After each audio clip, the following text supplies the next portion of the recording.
नमस्ते गणपतये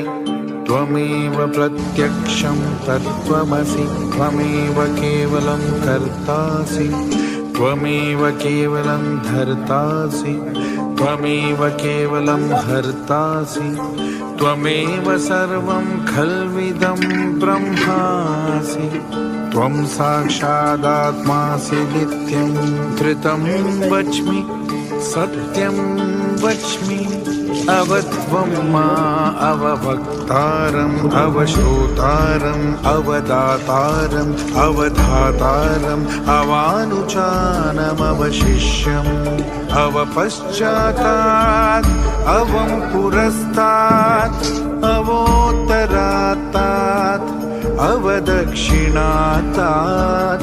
अवचोर्ध्वातात् अवोदरात्तात् सर्वतो